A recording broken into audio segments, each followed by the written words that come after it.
Probably spent a fortune on gifts on New Year Eve, especially when a week before that it was Christmas.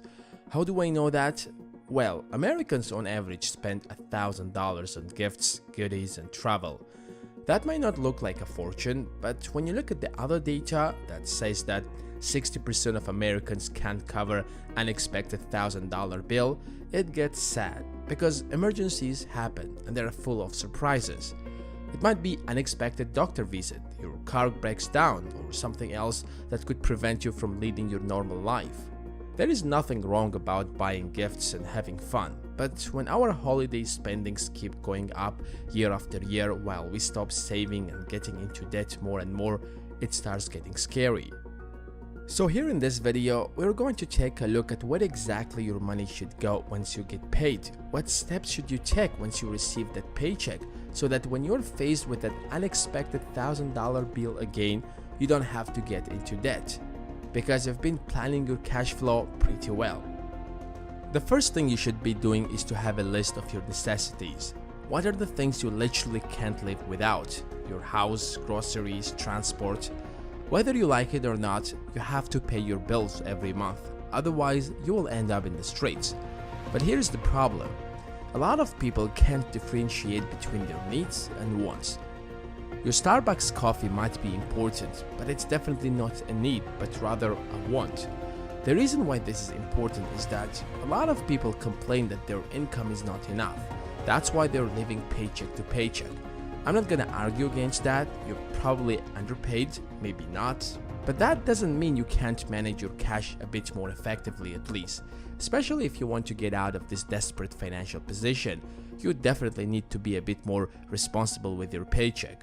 Denying yourself some of the pleasures might be difficult, but at least you know that you aren't going to go broke soon.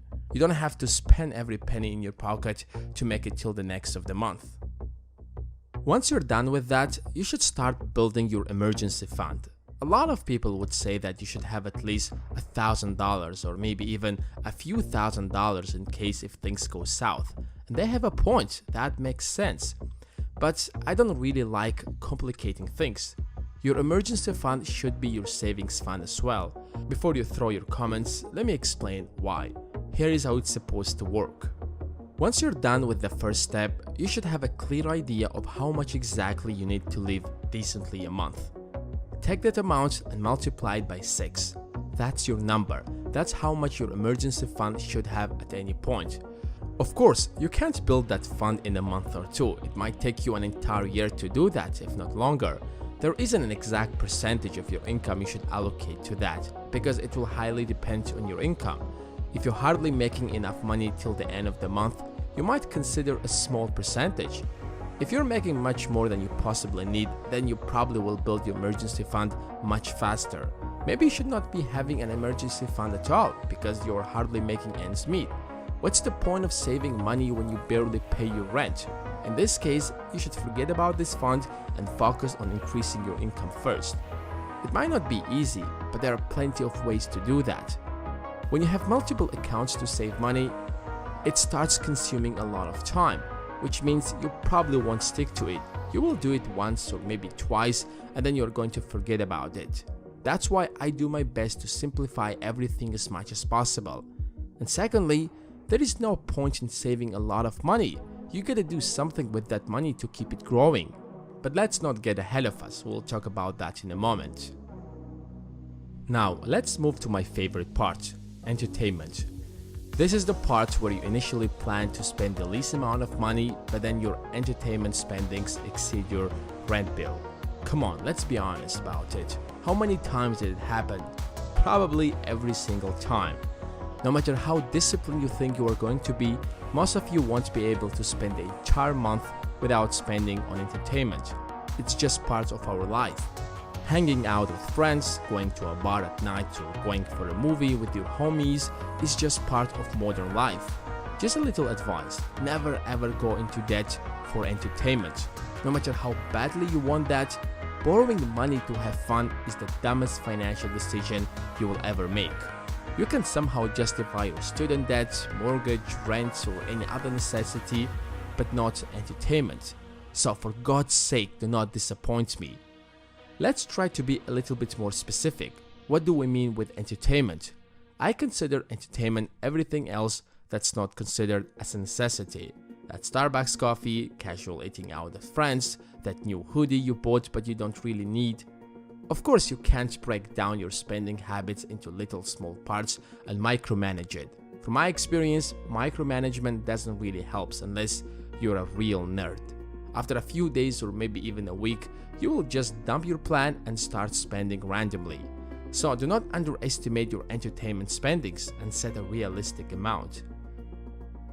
Finally, invest the rest. Many of you might disagree with me because I'm not making investing as the first priority. You might think it should be on the top of the list. And I'm not gonna disagree with you, you have a good point. But from my experience, I would say, what's the point of investing when you barely cover your necessities? Talking about investing is a lot different than actually putting your money at stake. You invest only when you make enough money after covering your basic bills at least. But enough doesn't mean millions of dollars, not even hundreds of thousands. Once you start making a little bit more than you need to make ends meet and you have some basic savings, you can consider investing. Of course, that might mean working harder or getting a second job or maybe hustling on the side. It's going to be different for everybody, but that's probably the only way.